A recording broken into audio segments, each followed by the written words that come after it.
Hello and welcome to episode 4 of Whispers from the Countryside. This week I'm going to show you how I found a way of lifting heavy things while my husband's away, a weird tool that I found in the garden, some weird ongoings happening in the countryside, some tidbits from my animal communication sessions, and how one of our cats gets high.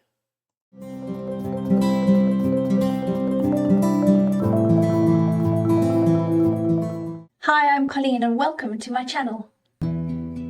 Here I share real-life stories from my animal communication work, behind-the-scenes updates on our stone barn conversion, insights into rural countryside life, and of course, fun moments with our cats. If that sounds like something you'd love, hit that notification bell and subscribe so you never miss any of the upcoming videos. Thanks so much for supporting my channel. Hi and welcome back. Before we get into this week's video, I found a very strange tool in the garden during the last week or so, and I recorded a video of it and put it up on YouTube to ask if people knew what it was. I'm going to play it here, have a think, see what you think it is, and I'll reveal at the end of the video what it indeed is. So I found these in my garden today. I would love to know what they are. They're some sort of tongs or... I'm in the southwest of France. I'm in a rural agricultural location, converting a barn that used to be a cow barn. I don't know if that's related to what these are. Can anybody tell me what these are? Please. What do you think? They're a bit weird. I wasn't sure if they were tongs or if they were some sort of tool for working with hooves of animals, but somebody commented on my YouTube video and told me what it was, and when I googled it, it was indeed said thing. So I'll leave you to think about it for the rest of the video, and I'll reveal at the end. It's always handy if there's something heavy to move and John's around, because I can call him and I can either ask him to move it himself, or I can ask him to help me. But he's not here at the moment. He's in UK, as those of you know. And I needed to get some stuff shifted. And I needed to move it pronto. I couldn't leave it until he came back. So I found a way of moving it myself. We were gifted a chaise longue by a friend, and it had been sitting in the van in John's absence. I'd completely forgotten it was there, and one day I realized it was there and thought, oh gosh, it can't sit in the back of the van for weeks on end because it's damp in there and it'll get ruined. And I needed to find a way to get it out of the van, across the front of the front garden, up the stairs, and into the bedroom, and I needed to find a way to do it. I set it in my head that I was going to do it, and that was that. And I found a way to do it, and I recorded myself on the very, very last bit coming into the bedroom, just to send to John, because I was convinced he wouldn't believe me. He would be convinced that I'd got somebody round to help me, because it's quite a cumbersome piece of furniture. And the end really is, I want to just say, you know, to all the women out there, you know, it's great having men around to do stuff for us, but there's also a lot of women in my life who don't have men in their lives who they can ask when they need to. And it's always nice to have somebody, man or woman, to ask for help. But I just want to say, tap into your resourcefulness. It doesn't have to be a stereotypical way of doing something. It can be something completely crazy. But find a way and be creative and let it be a challenge. But don't injure yourself, but let it be a challenge, because, you know, we can find a way. We can find a way. And anyway, I ramble on. Here's the video. Tell me what you think.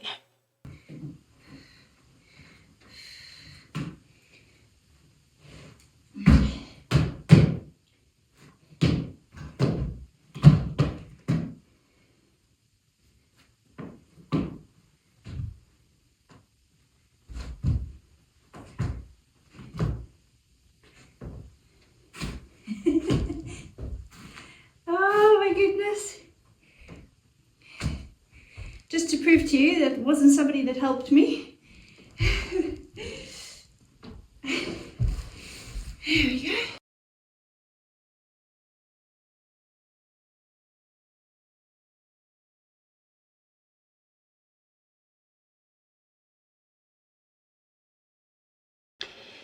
There's two animal communication sessions that I want to tell you about. One is, if you remember in last episode, I spoke about the cat that had pancreatitis, and my client had contacted me to do a transition reading, which is really just ensuring that she was doing everything that the cat needed before he passed away. We weren't really sure how long he had. He still seemed to be eating well and, asking for fuss. But sadly, just over a week ago, he deteriorated rapidly over the course of a weekend, and he was found in his bed, and he'd passed away in the night. So that was sad. It's always sad when animals that I've spoken to pass, because I feel like I've had a personal connection with them, and even though I know that they're okay and they got everything that they wanted to say off their chest to their human, and their human did the same back, but it's still incredibly sad. I do light a candle and, arrange some crystals and wish the animal a safe journey. And in fact, I wrote a very small, sort of like a blessing, if you like, which I now say for every animal that I know that's passed away. I'm going to pop it on the screen now.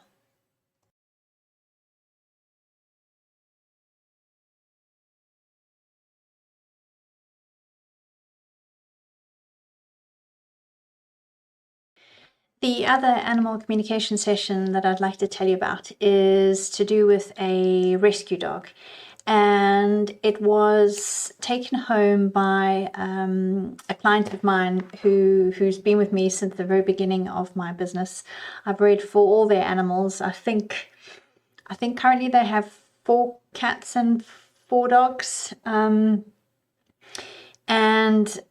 I've spoken to all the animals, and it's more than once, and it's fabulous because I feel like I know them all personally. But anyway, so they recently got this rescue dog, and she's only, I think, 9 months old, and she was found with some of her siblings in a trailer park, and I think they got taken to a shelter, and she was adopted from there. But the client wanted me to just check in with her and see if there was anything that was bothering her from her previous life, if she had everything she needed, if she understood what was happening around her with all the other dogs and cats, and if she understood that she had a permanent home and they would look after her and everything. I mean, it was a lovely reading. But one thing that struck me, which was very sweet, was this dog wanted to know about one of its siblings, one of the ones that was in the trailer park, and it turns out that it was specifically a little boy dog. And it turned out, my client said that actually before this particular dog and her siblings had been taken to the shelter, there had been another dog who had been taken away initially. And we think it may have been that one, but this dog was worried about what had happened to this little boy dog, and my client told me that as far as she knew, this little dog had been taken and had since been adopted. So I could now get back to this dog and let her know there's nothing to worry about. It's okay. He's been adopted. He's got a new home, and you can chill out and enjoy your new life now. But it was very strange. She was very grateful for everything around her, very happy, and she'd settled in and was finding her way. But this little thing just bothered her, and it's incredible how animals think of these things. And then the only other thing that I'd like to tell you about this week with regards to animal communication is that I'm very, very honored. I've been asked to speak to a squirrel. And as you know, I'm always talking about the fact that I get majority cats and dogs. I have had a few horses and a few rabbits, but a squirrel is an absolute first. So I'm looking very forward to that. So we shall see how that pans out.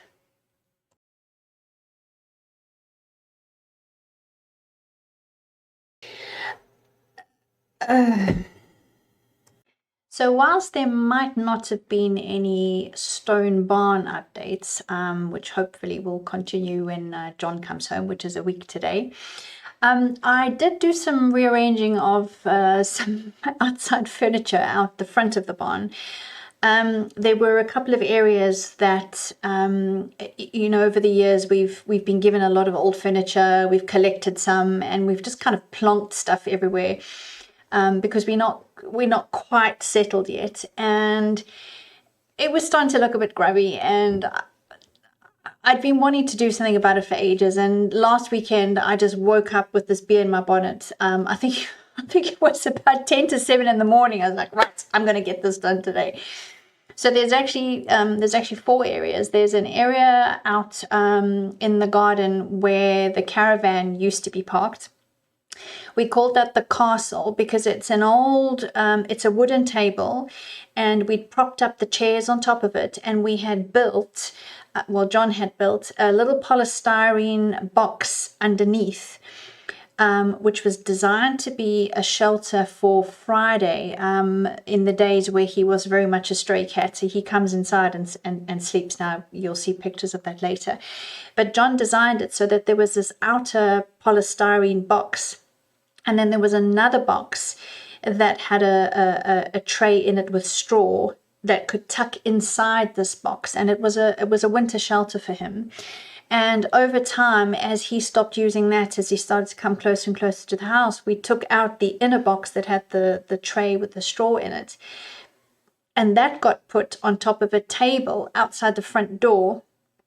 And because, you kind of want to make do for the cats, there was a polystyrene box that was covered in plastic that had nails kind of holding the plastic covering into the polystyrene, and like random rocks on top of it, on top of this old green plastic table. And we were sitting outside the front door for ages. And whilst the idea is great and it's done with love, and we love our animals, sometimes I used to kind of look at the front of the house and go, oh, it's such a beautiful house, and it just looked a bit manky.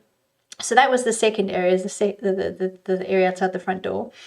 Then the area outside the kitchen patio doors had another old green plastic table with a wooden bench and some odd chairs. And I wanted that to look nice because that's where, when the weather's nice, we sit outside and have our coffee because it's directly outside the kitchen.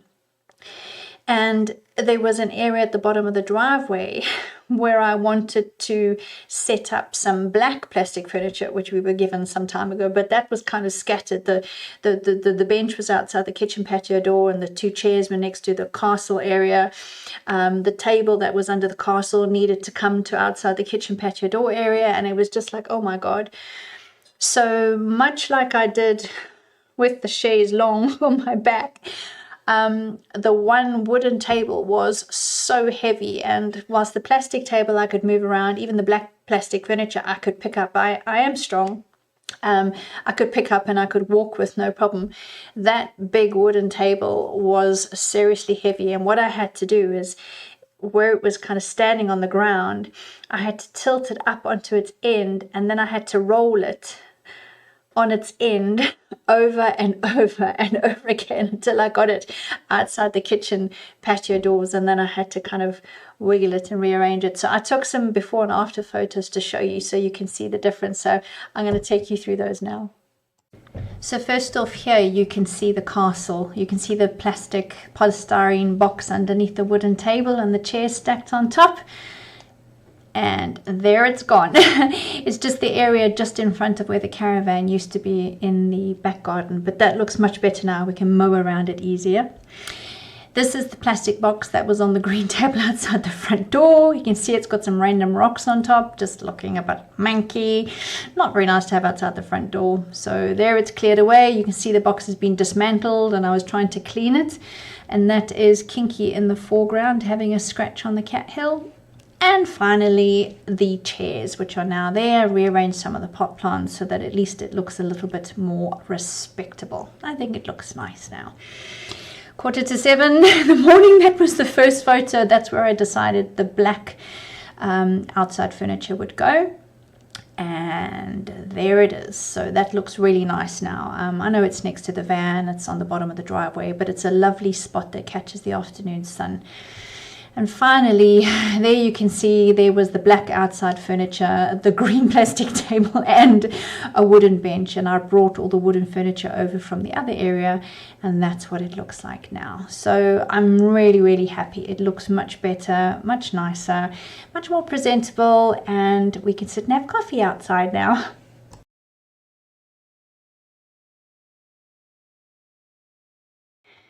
So it's really quiet where we live, and we notice if there's a car that comes down the road, which it does maybe 3 times, 4 times a week, except if it's posty, in which case he hoots if he's got something for us. But other than that, we don't really get much traffic down this road, and it's very quiet, and we can hear the birds tweeting, and we can hear the wind in the trees. And a week or so ago, I heard a lorry come down, and then I heard a car, and then I saw a van go down, and then I saw a massive lorry with a digger on a trailer at the back. And I thought, oh my God, what on earth is happening? And I could hear something going on in the field beyond, and I waited until 5 o'clock until they went home. And the cats and I went exploring. And it turns out that we're at the end of a track. Well, we're at this end of the track, and it's roughly about 3 kilometers. At the other end of that track, it joins the main road again. And at that end of the track, there's an old house. And we think that that house has been bought because it's always been very, very overgrown. We went exploring there when we first arrived, and we climbed over the little wall, and we went and we had a look around. We couldn't get inside the house, but I mean, it was pretty much deserted. But when I walked up to have a look, it had all been cleared, the gardens all been cleared, all the trees that were kind of swamping the light from the front of it all been cut down. And the vehicles and the machinery which are here look to be installing water pipes. We get our water from a natural source, from a well in the village just up from us. And it looks like they digging the trenches for the water pipes. So, my goodness, it's very exciting. So the cats and I go exploring every few days, and we check out all the machines, and we see how far they've gone up the road. And yeah, very, very interesting. So I'll show you some pics. So here was the digger that was parked around the back from us. Can you spot a certain cat hiding? There he is, little Jabari. Yeah, so we all went exploring. It's very, very interesting. It's connected to the water. You can just see our property in the background there, and there the pipes where it all joins. The cats had an absolute field day. I wonder if they did lots of poops in that soil. Jabari had a crazy moment chasing an imaginary thing. And then we took a walk up the track, and you can see where they're putting the water pipes down. Some really, really big machines. I mean, this is a countryside track. We don't ever see anything that big. There you can see all the pipes laid out along the track. And finally, there's the cottage at the end, all open and ready to go. Yeah, it's really interesting. I'm going to keep checking back and seeing what's going on there. I will keep you posted. So the final note for life in the countryside is I went and did monthly shopping this week, and it's currently, what are we today, the 10th, 11th of March. So the time is coming for planting potatoes and onions. So all the seed potatoes and seed onions are for sale in the local supermarkets for you to plant. So I've brought the box up to show you. So this is the box of seed potatoes, and they are the Charlotte variety. We've planted them since we first arrived in France, and they are just fabulous for absolutely everything. They're a really, really versatile potato. There's 100 little potatoes in here. And what we will do with these now is we will keep these somewhere dark for a couple of weeks. And they look just like normal potatoes.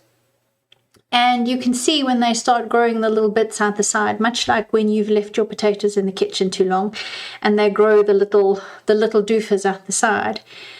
You can actually plant those, by the way, and they do grow perfectly well. I have tried that with normal supermarket potatoes. But these are specifically seed potatoes. So we would plant that potato, we will wait for those to grow, and we'll actually plant that potato. Normally what happens if you have a good year, from that potato, you will probably get 7 to 10 potatoes. If you pick them early, you'll have the smaller, newer potatoes. The longer you leave them, the bigger they get, but there's a cutoff point. Obviously, sometimes they'll either turn to mush and feed all the creatures in the soil, or you'll get nice big jacket potatoes. So you just got to know when to dig them up.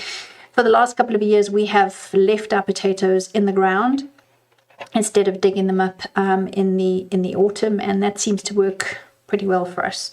Although they are still there now, which might be a little bit long.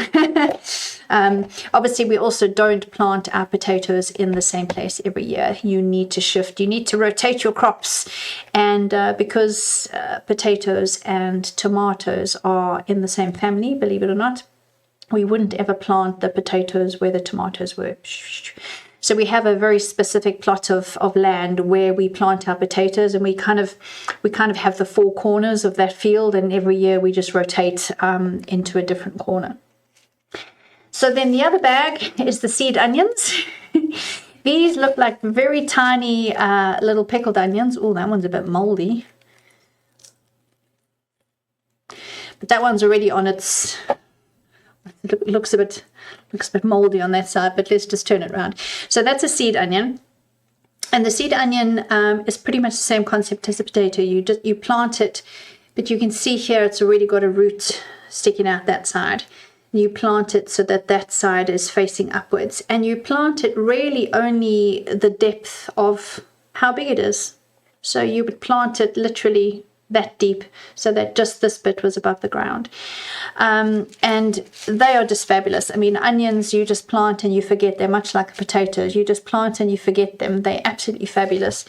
There's, I don't know, it's 500 grams of onions here. But the onions generally do really, really, really well. And what we sometimes do, we didn't do last year though, is when you harvest them, we have an afternoon where we spend with plastic bags and the kitchen food processor on grate mode, and we just grate the onions and just bag them straight up into 4 onions per bag, and we pack it flat and it goes in the freezer.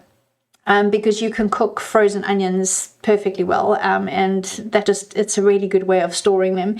However, last year we didn't do that, and I still have onions downstairs in the basket. They're in a cool, dark area in the pantry, and I'm still using those fresh. So we still have onions in the freezer, so God knows what I'm going to do with all of these.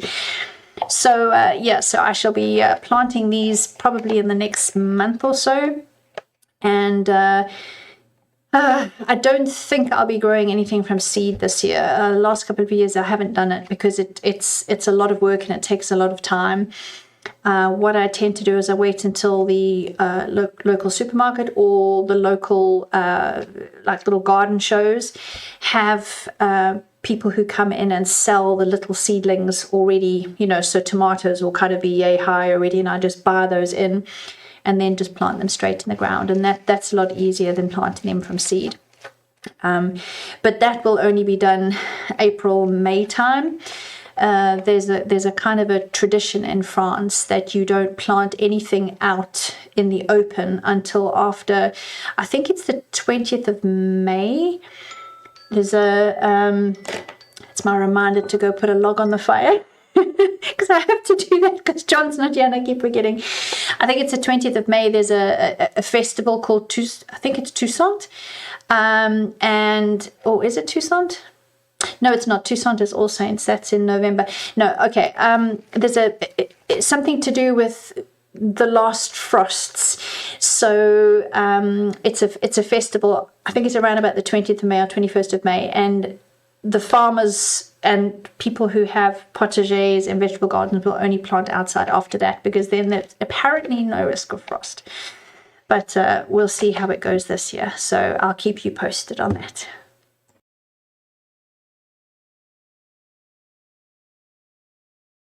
So lastly is the video of Friday, our once stray cat who's now part of the family, who is in love with the catmint plant. It's catmint, it's not catnip, and he is absolutely loving it. He rolls in that tub for ages on end, and sometimes he gets so zonked he actually falls out the tub. But you can see he's absolutely loving it. Every now and then he has a little bit of a nibble. I think he does. I think his back legs kind of fall out. Yeah, he absolutely loves it. What bliss. Bless him. Well and truly part of the family now.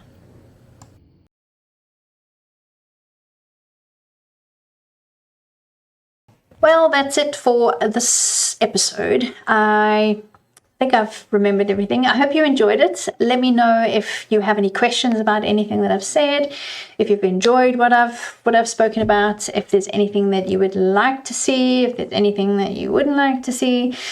And finally, I better tell you what those metal tong things were. I wonder if any of you guessed it. They're actually a very old mole trap. I can't actually believe it. When the person commented on the video, I was like, mole trap. Now, I know we have a serious mole problem here. We really do. And we do use humane traps. When I say humane, I mean the mole is killed instantly. One of the methods that France does use is, I don't think it's dynamite, but obviously it's not dynamite, but it's explosions. I can't get my head around that, how somebody would explode an animal. The same with mice, because we have a mouse problem as well. But if we are going to do something like that with animals, it needs to be very quick and it needs to be very, very painless. So the mole traps that we use are very quick and they're very painless. And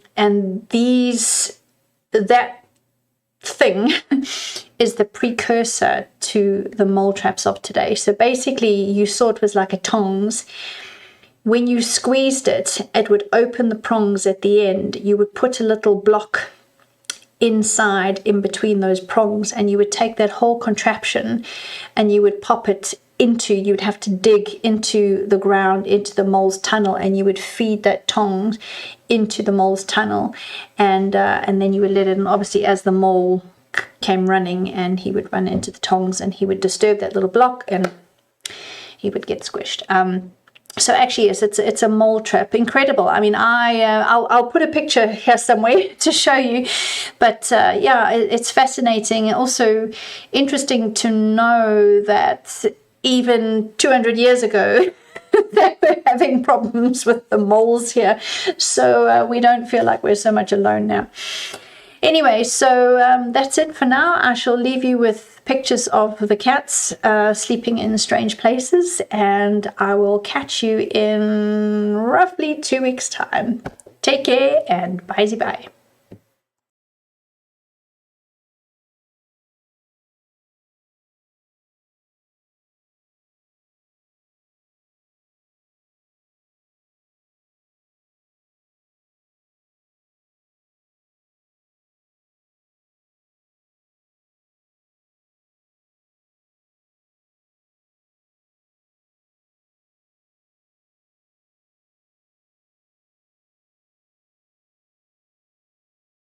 Hi everyone and welcome to episode 4 of Whispers from the Countryside. This week I'm going to be talking about how to lift things. Hi everybody and welcome to episode 4 of Whispers from the Countryside. This week I'll be showing you no, I won't be.